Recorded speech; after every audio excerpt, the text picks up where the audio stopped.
Hello friends, welcome to my channel truth of share market. अगर आज की बात करें तो निफ्टी 17,100 पे ओपन हुआ और अराउंड 17,100 पे ही क्लोज़ हुआ। काफ़ी 16,958 तक इसने लो लगाया and then V shape recovery हमें देखने को मिली आफ्टर फर्स्ट हाफ, है ना। तो अब निफ्टी के लिए 225 का लेवल इम्पोर्टेंट है। अगर 17,225 के ऊपर जाता है तो हम 330 एंड 530 तक के लेवल देख सकते हैं। 530 के ऊपर जब तक नहीं जाएगा तब तक हम लॉन्ग टर्म में बुलिश नहीं हो सकते हैं ना। सो लेवल इंपॉर्टेंट है, लेवल नोट कर लेना। 225 के बाद 330 एंड 330 के बाद 535। 480 टू 535 एक काफ़ी इंपॉर्टेंट रेंज है। अगर 535 के ऊपर सर्वाइव करता है तो हम 17,800 तक के लेवल हमें इजीली मिल जाएंगे, ठीक है। So that's for Nifty. And अगर बैंक निफ्टी की बात करें तो बैंक निफ्टी 39,450 के अराउंड ओपन हुआ एंड 600 के अराउंड क्लोज हुआ। नीचे ये 38,930 तक गया है and then V shape recovery इसमें भी दिखी है हमें। सो इसके लिए कौन से लेवल इंपॉर्टेंट है? अगर नेक्स्ट लेवल हम देखें तो 39,780 के अगर ऊपर जाता है तो 40,125 ये हमें मिल सकता है एंड 40,700 तक के लेवल हमें मिल सकते हैं। जब तक 40,700 के ऊपर नहीं जाता लॉन्ग टर्म बुलिश हम नहीं हो सकते हैं ना, ठीक है। सो ये इंपॉर्टेंट लेवल है। डाउन साइड अगर बात करें निफ्टी के लिए तो 16,850 के नीचे नहीं जाता तब तक हम लॉन्ग टर्म बियरिश नहीं हो सकते, ठीक है। तो वहाँ क्लोजिंग देना बहुत इंपॉर्टेंट है अगर इसको लॉन्ग टर्म बियरिश होना है तो, ठीक है। सो ये इंपॉर्टेंट लेवल थे for Nifty and bank Nifty. Next अगर हम बात करें, first of all this video is only for education purpose. इसमें मैंने अपना Telegram link and WhatsApp number provide किया है। सो कोई भी डाउट है, कोई भी क्वेरीज है, कुछ भी सीखना चाहते हैं तो आप मुझसे कांटेक्ट कर सकते हैं ना। Next that is HDFC bank. HDFC bank bullish candle दिए, ठीक है, स्ट्रॉन्ग बुलिश है और कल हो सकता है ये गैप अप ओपन हो एंड इसी लेवल का सपोर्ट ले, ठीक है। तो 1580 का अगर ये सपोर्ट लेता है तो 1594 एंड 1610 ये हमें दो टारगेट मिल सकते हैं आगे। जब तक 1610 के ऊपर नहीं जाता लॉन्ग टर्म में बुलिश नहीं हो सकता है ना। और स्टॉप लॉस क्या लेके चलेंगे? तो स्टॉप लॉस आप लेके चलेंगे 1565। इसके लिए 1565 का स्टॉप लॉस लेके चलेंगे। एंड अगर सेलिंग साइड देखें, अगर कोई न्यूज़ आती है सेलिंग प्रेशर जनरेट होता है तो 1560 के नीचे हम सेल कर सकते हैं for the target of 1540 and second target हमारा रहेगा 1525। इसमें एस क्या लेके चलोगे? इसमें आपका एस होगा 1568 का, ठीक है। सो ये दो हैं। सर्वाइव करें, गैप अप ओपन हो, इस पे अगर ये रेजिस्टेंस पे अगर सपोर्ट ले तो भी आप बाय कर सकते हैं, ठीक है। सो क्लियर रखना। नेक्स्ट अगर हम बात करें एक्सिस बैंक के लिए इंपॉर्टेंट लेवल है 846। अगर 846 के ऊपर जाता है तो 856 एंड 868 ये दो लेवल हैं।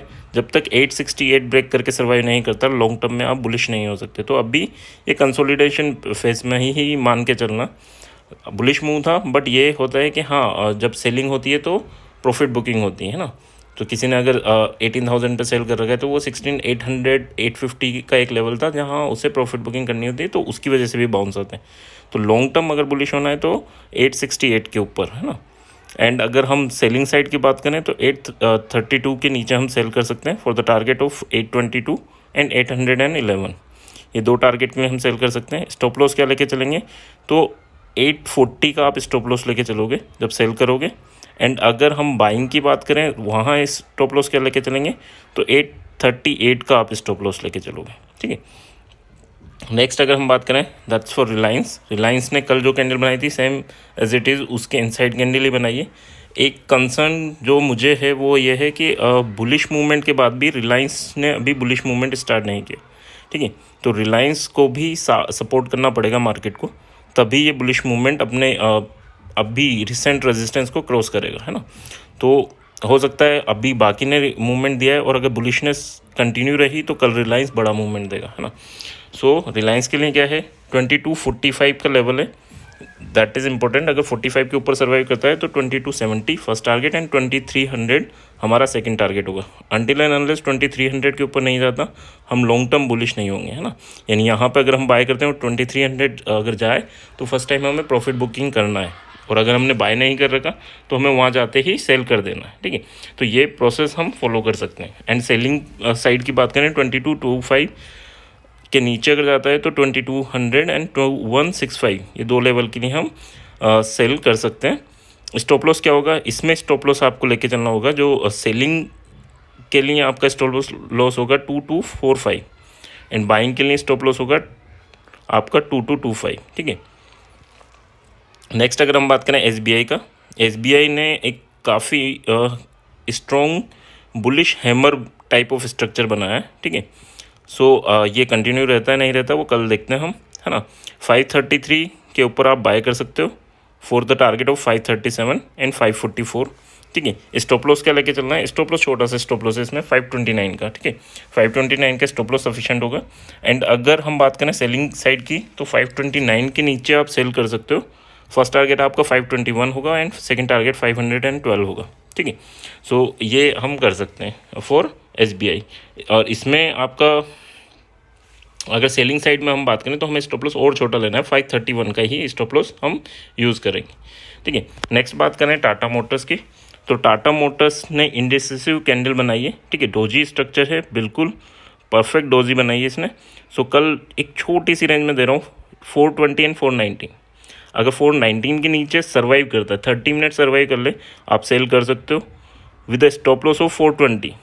छोटा सा स्टॉप लॉस लेना है, 1 पॉइंट का स्टॉप लॉस लेना है and the target is 413 and 407, ठीक है। 1 पॉइंट का स्टॉप लॉस एंड 7 पॉइंट का टारगेट, तो रिस्क टू रिवॉर्ड काफ़ी फेवर में रहेगा डोजी में, ठीक है। बट कंडीशन क्या है, 30 मिनट सर्वाइव करना चाहिए। फर्स्ट कैंडल सेकंड कैंडल में अगर आप घुसोगे तो नहीं, ठीक है। हाँ, और एक और चीज़ कर सकते हैं, अगर इन लेवल के ऊपर यानी 522 पे अगर ओपन हो और 520 का सपोर्ट ले तो आप डायरेक्टली बाय कर सकते हो ना, तो उस टाइम पे कर सकते हैं। तो ये चीज़ें आप क्लियर रखना।